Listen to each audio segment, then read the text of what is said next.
ये हमारा long question है वेलोसिटी टाइम ग्राफ। तो सबसे पहले हम ग्राफ को स्टडी कर लेते हैं कि ग्राफ होता क्या है। मैंने ग्राफ के बारे में कुछ बातें बताई हैं। लाइन ग्राफ वो होता है जो दो एक्सिस पर होता है। एक एक्स एक्सिस होते हैं, दूसरे वाई एक्सिस होते हैं। तो इन दो के दरमियान ये तीन ग्राफ जो बनाए हैं ये लाइन ग्राफ कहलाते हैं। इनकी हम बेसिकली दो चीज़ें स्टडी करते हैं। एक तो area under the graph study करते हैं कि ये जो लाइन है इसके अंदर ये जो एरिया है इसको स्टडी किया जाता है। दूसरा स्लोप ऑफ द ग्राफ को स्टडी किया जाता है। स्लोप ऑफ ग्राफ इंजीनियरिंग वाले तो इसको डिटेल से पढ़ते हैं। आप मोटा मोटा यूँ याद रख लें कि ये वाई और एक्स की रेशो होती है, यानी वाई एक्सिस पे जो वैल्यू है और जो एक्स एक्सिस पे वैल्यू है उसकी रेशो जो है वाई ओवर एक्स। इसको समटाइम्स टेन थीटा के साथ भी लिखा जाता है। टेन थीटा को भी स्लोप कहा जाता है। इसमें मैंने तीन डिफरेंट केसेस जो हैं वो बनाए हैं ये आपको समझाने के लिए। अदरवाइज़ ये क्वेश्चन का पार्ट नहीं है, लेकिन इनके ग्राफ्स और इनकी मैथमेटिकल एक्सप्लेनेशन वो इसका पार्ट है। लेकिन ये जो तीन ग्राफ्स हैं वो ये तीन केसेस मैंने बनाए हैं। लेट्स से कि हमारा एक ऑब्जेक्ट है वो 4 मीटर पर सेकंड से मूव कर रहा है। तो दो इंटरवल्स के दरमियान लेट्स से कि वो 1 सेकंड उसका टाइम है। इसी तरह नेक्स्ट ये भी सेकंड सेकंड सेकंड। इसी तरीके से दूसरे केस में भी एक इंटरवल के दरमियान टाइम जो है वो 1 सेकंड है। इधर भी एक इंटरवल के दरमियान टाइम जो है वो 1 सेकंड है। आप गौर करें, 1 सेकंड गुजरने के बाद भी उसकी वेलोसिटी सेम है, फिर नेक्स्ट सेकंड गुजरने के बाद भी वेलोसिटी सेम है, फिर नेक्स्ट के बाद भी वेलोसिटी उसकी सेम है।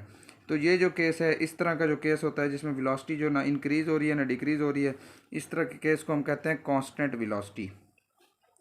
दूसरा ये केस है कि आपका बॉडी है या जो कार है वो आपकी रेस्ट पे थी, फिर वो मूव करने लगी। 1 सेकंड के बाद उसकी वेलोसिटी होगी 1 मीटर पर सेकंड।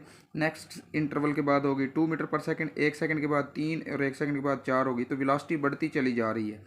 तो ये जो बढ़ती हुई वेलोसिटी होती है इसमें वेलोसिटी तो बढ़ रही है लेकिन एक्सेलरेशन जो है वो कांस्टेंट है। अगर आप गौर करें, आपने पढ़ा हुआ V F is equal to V I plus A T.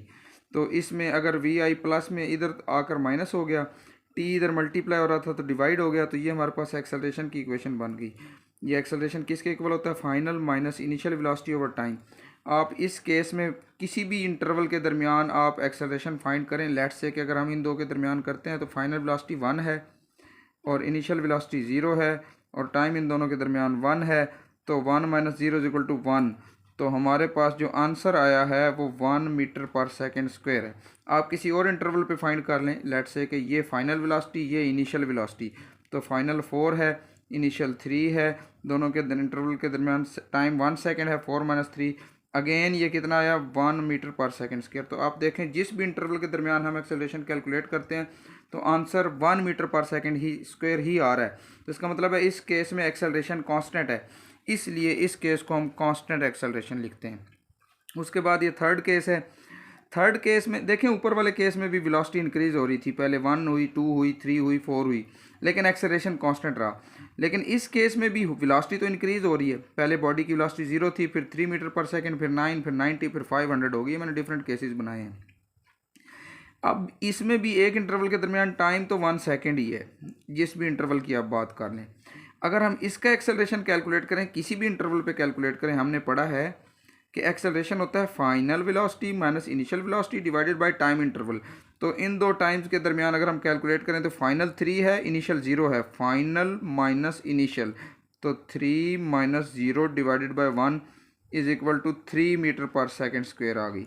किसी और इंटरवल के दरमियान फाइंड करते हैं। लेट्स से कि हम इन दो के दरमियान फाइंड करते हैं। तो इसमें फाइनल हमारा 90 है, इनिशियल हमारा 9 है और इन दोनों के दरमियान भी टाइम 1 सेकंड है। तो 90 में से 9 गए तो ये आ गया 81 मीटर पर सेकंड स्क्वायर। और अगर इन दो इंटरवल्स के दरमियान फाइंड करें final velocity minus initial velocity, तो फाइनल वेलोसिटी है 500 माइनस इनिशियल वेलोसिटी है 90 और टाइम इंटरवल अगेन 1 है। तो 500 माइनस 90 करें तो 410 और यूनिट इसकी जो है वो एक्सेलरेशन की यूनिट होती है मीटर्स पर सेकंड स्क्वायर। तो इसमें आप गौर करें, पहले acceleration 3 metre per second square आया, फिर 81 मीटर पर सेकंड स्क्वायर आया और फिर 410 मीटर्स पर सेकंड स्क्वायर आया। तो इसमें एक्सेलरेशन की वैल्यू वेरी कर रही है या इंक्रीज होती चली जा रही है, जैसे मर्जी आप कहें। तो ये जो थर्ड केस है इसको हम वेरिएबल एक्सेलरेशन, यानी एक्सेलरेशन की वैल्यू इंक्रीज कर रही है। तो शुरू में तो थोड़ी थी और फिर यकदम बहुत ही ज़्यादा हो गई और ये एक्सेलरेशन की वैल्यू इसमें इंक्रीज। तो ये तीन केसेस हैं जिनको हम यहाँ पर स्टडी करेंगे। ग्राफ मैंने आपको समझा दिया कि ये जो बनाया जाता है लाइन ग्राफ, और फिर मैंने आपको 3 केसेस जो हैं वो भी प्रैक्टिकली समझा दिए। अब हम आ जाते हैं कि वेलोसिटी टाइम ग्राफ ड्रा क्यों किया जाता है, तो इसकी सिग्निफिकेंस इसको कहते हैं। असल में वेलोसिटी टाइम ग्राफ जो है वो दो चीज़ों के दरमियान होता है। एक एक्सिस पर वेलोसिटी होती है हमारे पास, इस एक्सिस पर वेलोसिटी है, और इस एक्सिस पर हमारे पास टाइम है।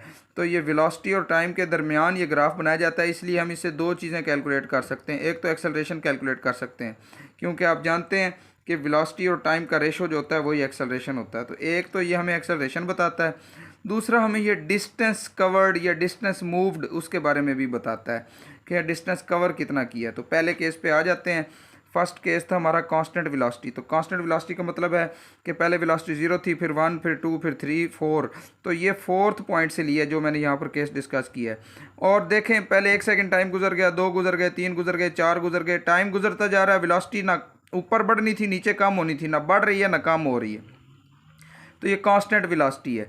तो इसका स्लोप जाहिर बात है ये लाइन अलॉन्ग एक्स एक्सिस है, तो वाई एक्सिस की वैल्यू इसकी 0 है।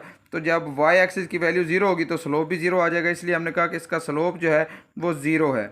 डिस्टेंस कवर्ड कैसे फाइंड करेंगे, वो होता है लेंथ मल्टीप्लाई बाय विड्थ। तो आप इसमें देखें लेंथ मल्टीप्लाई बाय विड्थ, यानी लेंथ में v है और विड्थ में t है, तो v और t मल्टीप्लाई किया तो ये डिस्टेंस कवर्ड आ गया।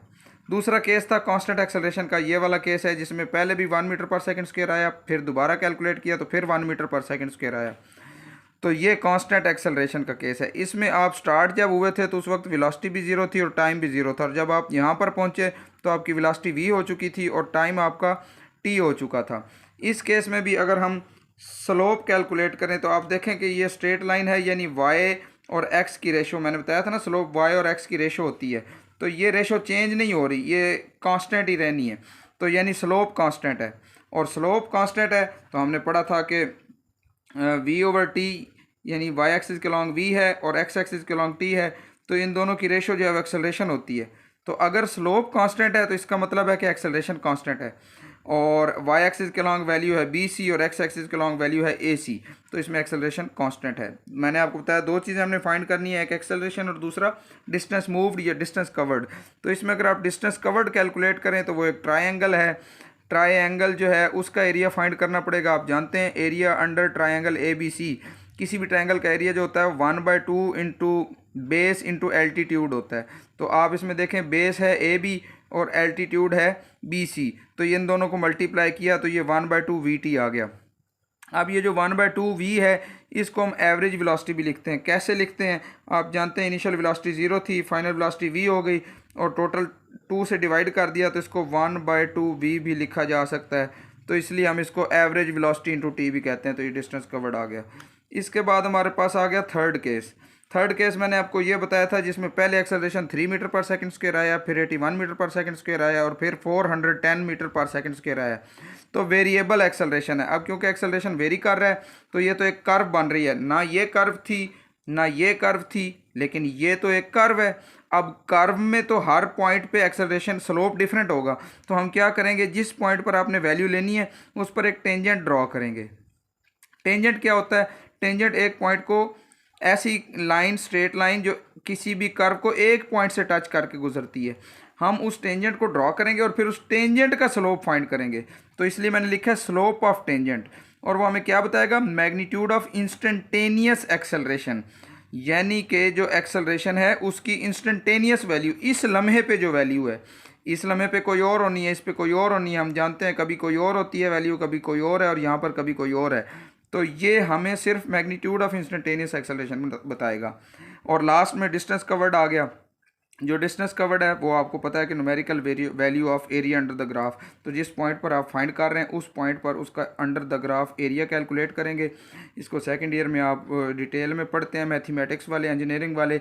यहाँ पर सिंपली आप इसको इतना ही जहन में रख लें कि numerical value of area under the graph जो है वो डिस्टेंस कवर्ड के बारे में बताती है। Thank you.